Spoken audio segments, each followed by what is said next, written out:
Courage courage தான் எல்லாத்துக்குமே ஒரு பேஸ். கரேஜ் தான் எல்லாத்துக்குமே ஒரு பவர். அப்படிப்பட்ட அந்த பவர் எதிலிருந்து ஆரம்பிக்கிறது தெரியுமா? நம்மள அண்டர் எஸ்டிமேட் பண்ற நேரத்துல, நம்மள ஒரு ஏளனமா பார்க்கிற நேரத்துல, நம்ம யாருன்னு ப்ரூவ் பண்ணி காட்டணும்னு ஒண்ணு தோணும். நம்ம யாருன்னு காட்டணும்னு ஒரு உத்வேகம் ஒண்ணு வரும். அப்படி ப்ரூவ் பண்ற அந்த பாயிண்ட் எதுல இருந்து ஸ்டார்ட் ஆகுது தெரியுமா? எந்த விஷயத்துல நம்மள கிண்டலும் கேலியுமா பேசுறாங்களோ அதே விஷயத்தை வச்சு நம்ம அது ஒரு பாசிட்டிவா மாத்துறதுன்னு ஒண்ணு இருக்குல்ல, அதே விஷயத்தை வச்சு நம்ம அது ஒரு ஃபயரா மாத்துறதுன்னு ஒன்று இருக்குல்ல, அங்கிருந்து தான் அந்த பவரே ஸ்டார்ட் ஆகும். அப்படிப்பட்ட அந்த உண்மையான அந்த பவரை சொல்ற அந்த பாயிண்ட்ல இருந்து ஆரம்பிக்கலாமா? ஏ விஜய், வீட்டை விட்டு வெளியே வா.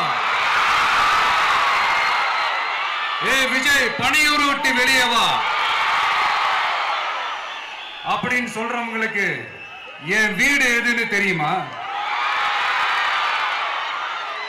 முதல்ல என் வீடு எங்க இருக்குனாவது தெரியுமா?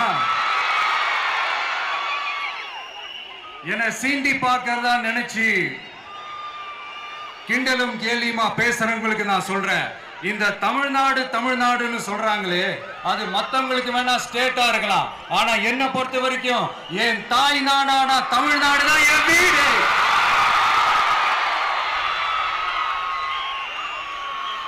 என் வீட்டுல மொத்தம் எத்தனை பேர் இருக்காங்க தெரியுமா?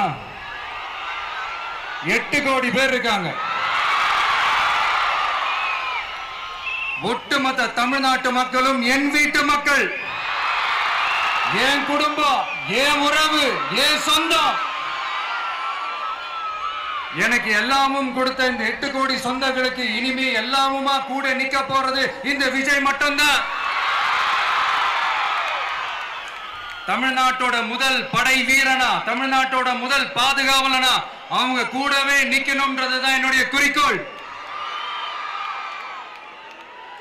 இன்னைக்கு இந்த விஜய், உங்க விஜய் உங்ககிட்ட ஓட்டு கேட்டு மட்டுமே வரல, உங்ககிட்ட நீதி கேட்டும் வந்திருக்கிற. ஆக்சுவலா உங்களுக்காக நீதி கேட்கறதுக்காக தான் நான் அரசியலுக்கே வந்தேன்.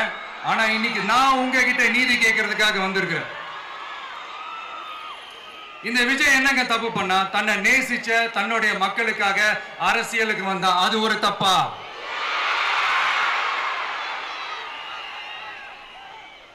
எல்லாத்தையும் ஒதுக்கி தள்ளிட்டு மக்களுக்காக மட்டுமே வந்த அது ஒரு தப்பா?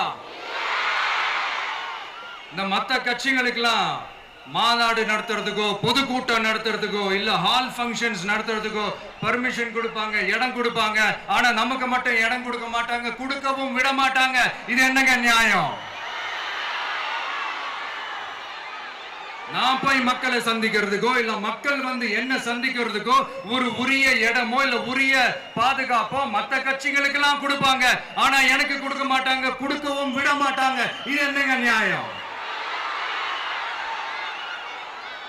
இந்த SOPs சொல்லுவாங்க, அதனுடைய ஃபுல் ஃபார்ம் வந்து ஸ்டாண்டர்ட் ஆபரேட்டிங் ப்ரொசீஜர். ஆனா எனக்கு மட்டும் அது ஸ்டாலின் சார் ஆபரேட்டிங் ப்ரொசீஜர். இது என்னங்க நியாயம்?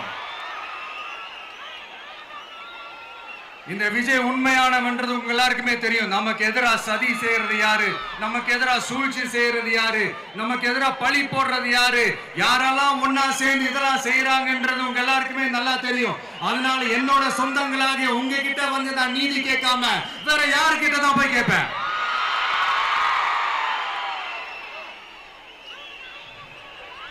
செல்ஃபே எடுக்காத ஒரு கூட்டணி கணக்கு, செல்ஃபே எடுக்காத ஒரு அறத பழைய அரித்மெட்டிக் கணக்கு, இதெல்லாம் வேலைக்கே ஆகாது. ஆணித்தரமா அடிச்சு சொல்றேன். அப்புறம் இந்த காசு கொடுத்து ஓட்டு வாங்கிடலாம்னு கனவு காண்றாங்கல்ல, அதுவும் இந்த விஜய் வந்ததுக்கு அப்புறம் நடக்கவே நடக்காது. வண்டி வண்டியா கொண்டாந்து குட்டுவாங்க, 1000, 2000, 3000, 4000, 5000. சாமி மேல சத்தியெல்லாம் வாங்குவாங்க. அப்படிதான் இத்தனை வருஷமா உங்களை ஏமாத்தி இருக்கிறாங்க. வாங்கிக்கங்க, சந்தோஷமா வாங்கிக்கங்க. எல்லாம் உங்க பணம் தான். வாங்கிக்கிட்டு அவங்க காதிலே விசில ஊதி அனுப்புங்க. எப்படி? அவங்க செவிலே விசில ஊதி அனுப்புங்க.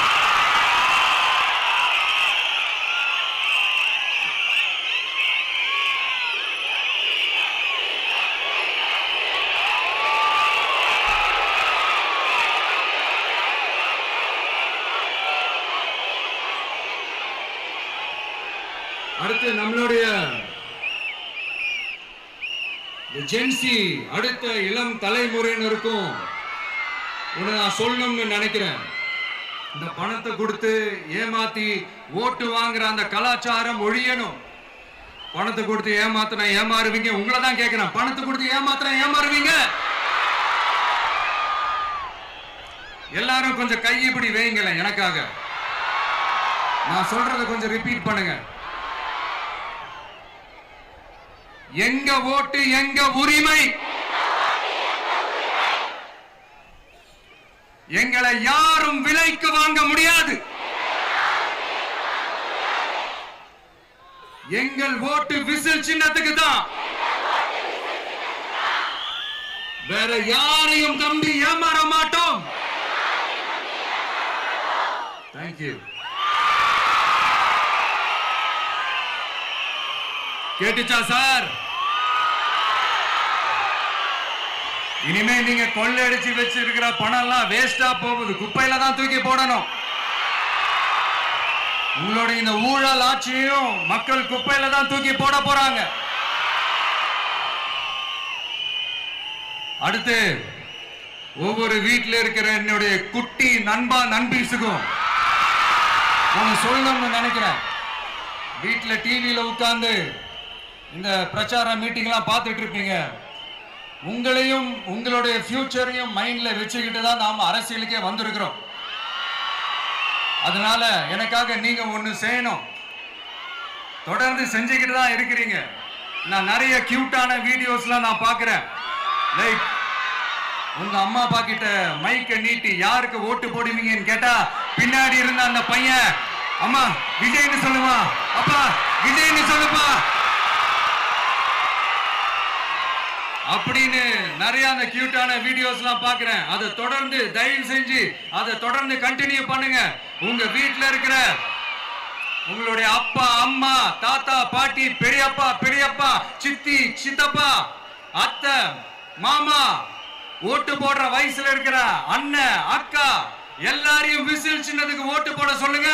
விசில் சின்னத்துக்கு ஓட்டு போட வைங்க.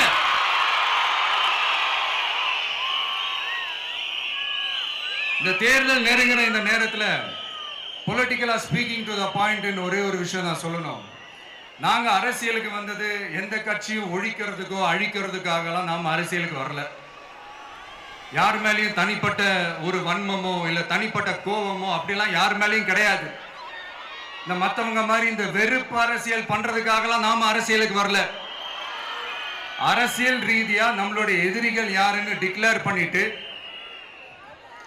தேர்தலில் நின்று ஜெயிச்சு மக்களுக்காக எங்களுடைய நன்றி கடனை செலுத்துறதுக்காக தான் நாம அரசியலுக்கே வந்திருக்கோம். Just want to make this clear. அவங்கள கேள்வி கேட்கறதுக்கு முன்னாடி அவங்களோட இயலாமையை மறைக்கிறதுக்காக இந்த ஏ டீம் பி டீம் இதெல்லாம் கூட சேர்த்துக்கிட்டு ஒரே விஷயத்த சொல்லி அழுவுறாங்கல்ல. என்னன்னு சொல்லி அழுவுறாங்க? அனுபவம் இல்லாதவங்களால எப்படி ஆட்சி அதிகாரத்தை செய்ய முடியும் அப்படின்னு ஒரே விஷயத்த சொல்லி அழுவுறாங்கல்ல. அந்த அழுகைக்கு நாம ஒரு பதிலடி கொடுக்கணும்ல. மக்களே, நான் உங்களையே கேட்கிறேன், தெரியாம தான் கேட்கிறேன். இந்த அனுபவம் அனுபவம் அனுபவம்னு சொல்றாங்களே, அதிகாரத்தை வச்சு மக்கள் பணத்தை கொள்ளையடிச்சதை தாண்டி வேற ஏதாவது கொம்பு முளைச்ச பெரிய அனுபவம் இவங்களுக்கு இருக்குதா?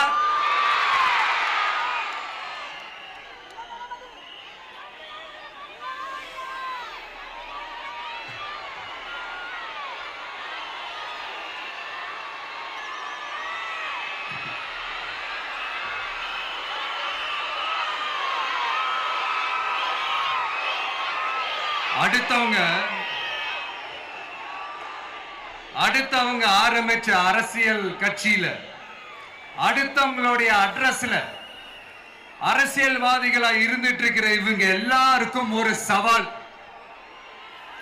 என்ன மாதிரி தனியா, என்ன மாதிரி சொந்தமா ஒரு கட்சி ஆரம்பிச்சு 1% அட்லீஸ்ட் 1% வாக்கு வாங்கி காட்டுற அந்த தில் இருக்குதா, திராணி இருக்குதா? 30 வருஷமா மக்கள் இயக்கமா இருந்து இன்னைக்கு மிகப்பெரிய ஒரு அரசியல் கட்சியா வளர்ந்து இந்த கூட்டணி கட்சிகள் மட்டுமே நம்பி இருக்கிற 75 வருஷ கட்சி, 50 வருஷ கட்சின்னு இன்னைக்கு ஆட்சி அதிகாரத்தில் இருந்துட்டு இருக்கிற இவங்க எல்லாரையும் மீறி இன்னைக்கு களத்துல தனியா நின்னு இந்த 2 வருஷத்துல முதன்மை சக்தியா வளர்ந்து 30% தாண்டி இன்னைக்கு மக்கள் ஆதரவை பெற்றிருக்கிற நமக்கு அனுபவம் இல்லையா? உங்களுடைய அனுபவம் என்னன்னு சொல்லட்டுமா?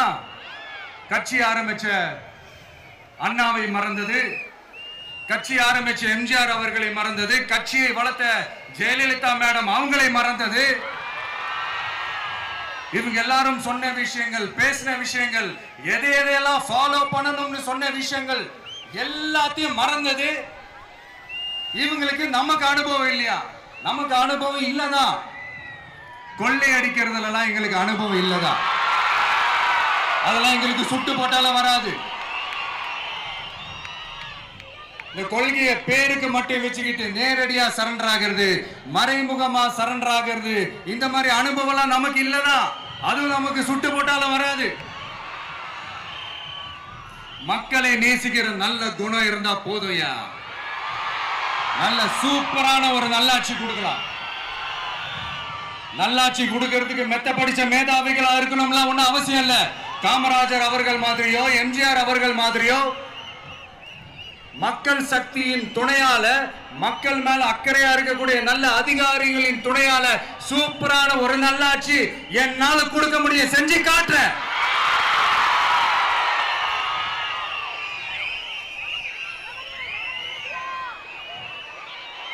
நாலரை வருஷம் ஆச்சு, 4.25 வருஷத்துக்கு மேல ஆகுது. இப்போ ஒவ்வொரு வீட்டு கதவையா தட்டி உங்கள் கனவுகளை சொல்லுங்கள், உங்கள் கனவுகளை சொல்லுங்கள், நாங்கள் அதை நிறைவேற்றி காட்டுறோம். இல்ல, ஸ்டாலின் சாருக்கு மக்கள் சார்பா ஒரு கேள்வி. மக்களுடைய கனவு என்னன்னு உங்களுக்கு தெரியுமா சார்? அது சரி, அவங்க என்ன நினைக்கிறாங்கன்னு உங்களுக்கு தெரியாது, அதுக்கப்புறம் எப்படி அவங்க கனவுகளை பத்தி உங்களுக்கு தெரியும். மக்களோட கனவு என்னன்னு நான் சொல்லட்டுமா சார்?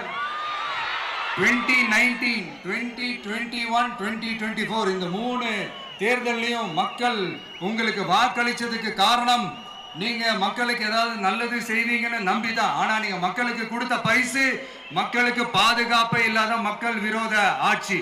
அந்த மக்கள் விரோத ஆட்சியை அகற்றிட்டு அந்த இடத்தில் தமிழக வெற்றி கழகத்தை ஆட்சி பீடத்தில் அமைக்கணும் அப்படின்றதுதான் மக்களுடைய ஒரே கனவு. இந்த மக்கள் விரோத திமுக அரசை நிலைக்க கூடாது அப்படின்றதுதான் மக்களுடைய ஒரே கனவு.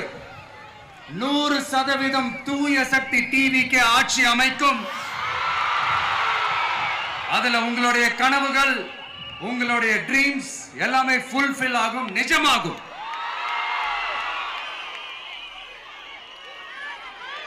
தமிழ்நாடு எப்பவுமே டெல்லிக்கு அவுட் ஆஃப் கண்ட்ரோல் அப்படின்ட்டு ஸ்டாலின் சார் அடிக்கடி சொல்லுவாங்க. ஸ்டாலின் சார் எதெல்லாம் அவுட் ஆஃப் கண்ட்ரோல் இப்ப நான் கொஞ்சம் சொல்லட்டுமா? முதல்ல சட்டம் ஒழுங்கெல்லாம் அவுட் ஆஃப் கண்ட்ரோல், பெண்கள் பாதுகாப்புல அவுட் ஆஃப் கண்ட்ரோல், இளைஞர்கள் வேலை வாய்ப்புல அவுட் ஆஃப் கண்ட்ரோல், மொத்தத்தில் அவரோட ஆட்சியே ஒரு அவுட் ஆஃப் கண்ட்ரோல். இந்த வருஷம் பிகினிங்ல சட்டசபையில பேசும்போது சொல்றாங்க, மக்கள் எல்லாரும் ரொம்ப மகிழ்ச்சியா இருக்கிறாங்க, அதனால நானும் ரொம்ப மகிழ்ச்சியா இருக்கிறேன் அப்படின்னு. மக்கள் சந்தோஷமா இருக்கிறத பார்க்கறது கூட ஒரு சந்தோஷம் தான் சார், அது யாரும் இல்லைன்னு சொல்லல. அப்படி உண்மையிலேயே மக்கள் உண்மையிலேயே சந்தோஷமா இருக்கிறாங்க அப்படின்னா ஏன் சார் விவசாயிகள் போராட்டம் நடக்குது? ஏன் சார் மீனவர்கள் போராட்டம் நடக்குது? ஏன் தொழிலாளர்கள் போராட்டம் நடக்குது? தூய்மை பணியாளர்கள் போராட்டம் ஏன் நடக்குது? அங்கன்வாடி ஊழியர்கள் போராட்டம், செவிலியர்கள் போராட்டம், மருத்துவர்கள் போராட்டம், மாற்றுத்திறனாளிகள் போராட்டம், அரசு ஊழியர்கள் போராட்டம், ஆசிரியர்கள் போராட்டம், இடைநிலை ஆசிரியர்கள் போராட்டம், பகுதி நேர ஆசிரியர்கள் போராட்டம். இதெல்லாம் உங்க ஆட்சியில மக்கள் மகிழ்ச்சியா இருக்காங்கன்றதுக்காக நடக்கிற போராட்டமா சார்? எனக்கு தெரிஞ்சு மக்கள் சந்தோஷமா இருக்கிறாங்கன்னா பொங்கல் வச்சு கொண்டாடுவாங்கன்னு கேள்விப்பட்டிருக்கிறேன். உங்க ஆட்சியில தான் போராட்டம் நடத்தி அவங்களுடைய மகிழ்ச்சியை வெளிப்படுத்துறாங்கன்னு நினைக்கிறேன். இன்னும் தீரவே தீராத பிரச்சனைகள்னா இருக்கிற இடம் பிரச்சனை, பார்க்கிற வேலை பிரச்சனை, பண்ற தொழில் பிரச்சனை, விலைவாசி பிரச்சனை, தண்ணி பிரச்சனை, பஸ் வசதி இல்லைன்ற பிரச்சனை, ரோடு சரி இல்லைன்ற பிரச்சனை, ஆஸ்பத்திரி சரியா இல்லைன்ற பிரச்சனை. இப்படி எல்லாம் ஒரு அடிப்படை விஷயங்களே பிரச்சனையா இருந்தா அப்போ ஆளுங்கட்சின்னு ஒண்ணு எதுக்குதான் இருக்கிறாங்க அப்படின்னு தானே மனசுல தோணும் மக்களுக்கு. ஆட்சிக்கு வர்றதுக்கு முன்னாடி தான் பொய் பொய்யா அடிச்சு விட்டீங்க. இப்ப ஆட்சியை விட்டு போகும்போது கூட பொய் பொய்யா பேசுறீங்களே சார், என்ன சார் இது? மாத்தி மாத்தி பேசுறதுல நீங்க வேற லெவல் தான் சார். ஆட்சிக்கு வந்த அடுத்த வருஷமே 2022ல 70% வாக்குறுதிகளை நிறைவேற்றிட்டோம்னு சொன்னாங்க. அப்புறம் போன வருஷம் 90% வாக்குறுதிகளை நிறைவேற்றிட்டோம்னு சொன்னாங்க. அப்புறம் இந்த வருஷம் 505 வாக்குறுதிகளை 404 வாக்குறுதிகளை நிறைவேற்றிட்டோம். கிட்டத்தட்ட ஒரு 80% வாக்குறுதிகளை நிறைவேற்றிட்டோம்னு சொன்னாங்க. முதல்ல 70, அப்புறம் 90, அப்புறம் 80. இன்னும் தேர்தல் நெருங்க அது 60, 50, 40, 30, 20ல போய் நிற்கும்னு நினைக்கிறேன். அதையும் அவரே அறிவிப்பாரோ என்னமோ எனக்கு தெரியல. முதல்வர் ஸ்டைல்லையே சொல்லணும்னா, பொய்யிலேயே பிறந்து பொய்யிலேயே வளர்ந்த புலவர் பெருமானே, கொஞ்சம் அதை திருத்தி சொல்றேன், புலுகர் பெருமானே. அது இன்னும் பொருத்தமா இருக்கும். அவருடைய அண்ட புழுகு, ஆகாச புழுகு என்ன தெரியுமா? பெண்களுக்கு பாதுகாப்பு தமிழ்நாட்டில் எங்க போனாலும் கொட்டி கிடக்குதான். அப்படி அது உண்மைனா அண்ணா யூனிவர்சிட்டி அந்த பொண்ணுக்கு ஏன் சார் அப்படி ஒரு கொடுமை நடந்துச்சு? கோவை கல்லூரி பெண்ணுக்கு ஏன் சார் அப்படி ஒரு கொடுமை நடந்துச்சு? பெண் குழந்தைகள் பாதிக்கப்படுறதா கிட்டத்தட்ட 1000க்கும் மேலான போக்சோ கேசுகள் ஏன் சார் பதிவானுச்சு? போதைப் பொருள் கலாச்சாரம் கண்ட்ரோலே இல்லாம அது பாட்டுக்கு தாறுமாற எங்கேயோ போய்கிட்டு இருக்கு. வயலன்ஸ்லாம் தலைவிரிச்சு ஆடுது.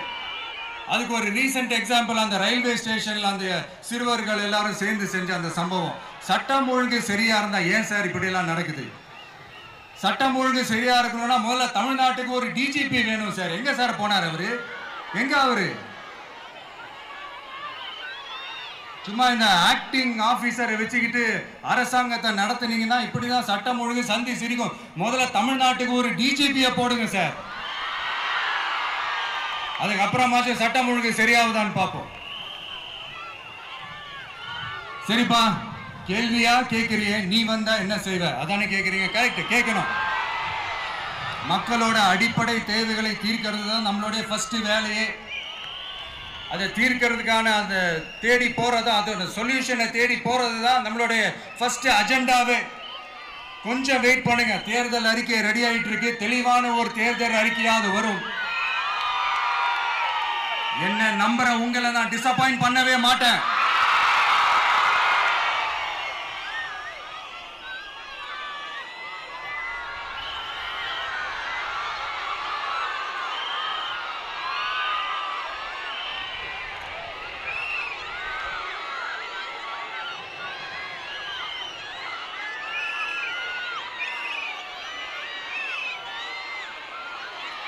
இந்த சும்மா ஆட்சிக்கு வரணும்ன்றதுக்காக இந்த நடைமுறைக்கு சாத்தியமே இல்லாத இந்த மாதிரி விஷயங்கள் எல்லாம், வாக்குறுதிகளை நான் என்னைக்குமே கொடுக்கவே மாட்டேன். அதே மாதிரி ஆட்சிக்கு வந்ததுக்கு அப்புறம் கூட அவங்க அது தரல, இவங்க இது தரல அப்படின்லாம் பம்மிக்கிட்டு இல்லாம உங்களுக்காக எந்த எக்ஸ்ட்ரீமுக்கும் போய் நான் போராடவும் தயாரா இருக்கிறேன். அதனால நான் மறுபடியும் இதை நான் ரிப்பீட் பண்றேன். இவ்வளவு நாள் இதை நான் மட்டும் தான் சொல்லிக்கிட்டு இருந்தேன். இப்ப களமே சொல்லுது, ரெண்டே ரெண்டு பேருக்கு நடுவுல தான் போட்டியே. ஒண்ணு தூய சக்தி டிவிக்கு, இன்னொன்னு தீய சக்தி டிஎம்கே.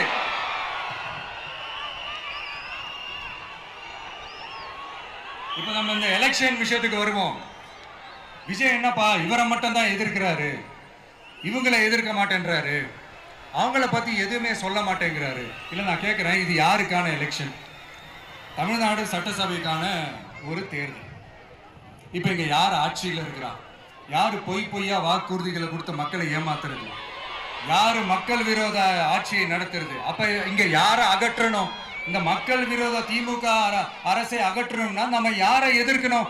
எதுக்கு தேவையில்லாம பல முறை மக்கள் ஆல்ரெடி டிலீட் பண்ணவங்களை எதுக்கு? நம்மளுடைய கான்சென்ட்ரேஷன், நம்மளுடைய டார்கெட் திமுகன்றப்போ டார்க்னஸ் குள்ள எதுக்கு கல்லெறியணும்? இங்க மக்களை விரும்புற விஜய் வேணுமா, இல்ல மக்கள் விரோத ஆட்சி நடத்துற ஸ்டாலின் சார் வேணுமா? அவ்வளவுதான் இந்த தேர்தலே. இதுக்கு நடுவுல வேற யாருமே கிடையாது. புரியுதுங்களா உங்களுக்கு? என் நெஞ்சில் குடியிருக்கும் சேலம் மக்களே,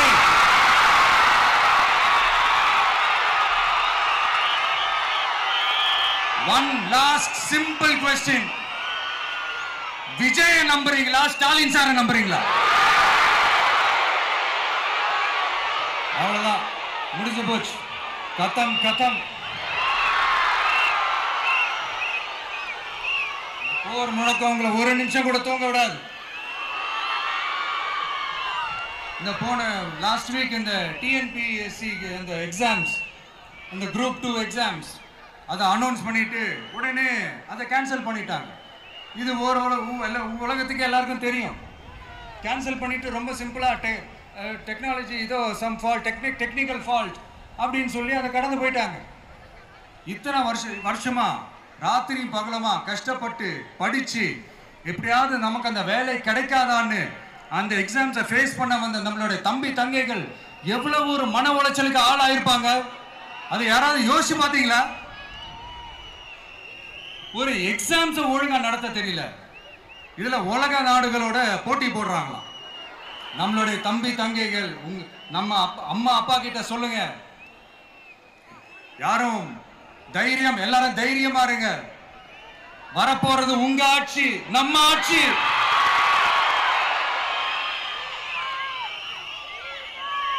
அதனால இந்த மாதிரிலாம் எதுவும் நடக்காம சமூக நீதிக்கான ஒரு நல்ல ஆட்சியை அமைப்போம். இளைஞர்களின் வேலை வாய்ப்புகளை மனசுல வச்சுக்கிட்டு டிரான்ஸ்பரண்டா அதுக்கான ஒரு தீர்வை காணுவோம். நான் விக்கிரவாண்டி மாநாட்டில் பேசும்போது ஒரு பொலிட்டிக்கல் பாம் ஒன்னு சொன்னேன், ஞாபகம் இருக்கா? ஆட்சியிலையும் பங்கு, அதிகாரத்திலையும் பங்குன்னு ஒன்னு சொன்னேன். இப்போ அந்த பொலிட்டிக்கல் பாம் எல்லா கூட்டணியிலையும் வெடிச்சுக்கிட்டு இருக்கு, தாறுமாற வெடிச்சுக்கிட்டு இருக்கு. ஸ்டாலின் சார்லாம் பதறாரு, ஆட்சி அதிகாரத்தில் பங்கெல்லாம் தமிழ்நாட்டில் ஒத்து வராது அப்படின்னு சொல்றாரு. அவங்கள பொறுத்த வரைக்கும் ஜெயிக்கிறதுக்காக மட்டும்தான் கூட்டணி, மற்ற எல்லாத்துக்குமே அவங்க தனி அணி, அவங்க மட்டுமே ஒரே அணி. வெல்வோம் ஒன்றாக, ஆனா வரும் வெல்த் எல்லாம் பார்ப்போம் தனியாக. அந்த வெல்வோம் ஒன்றாக என்றது இதுதான் அந்த சீக்கிரட்டே. புரிய வேண்டியவங்களுக்கு நல்லா புரியும் நினைக்கிறேன். உங்களோட நான் இருக்கேன், நம்மளோட நம்ம மக்கள் இருக்காங்க. இதுக்கு மேல என்ன வேணும்? கான்பிடென்டா இருங்க, நல்லதே நடக்கும், வெற்றி நிச்சயம். மீண்டும் சந்திக்கும் வரை நன்றி, வணக்கம்.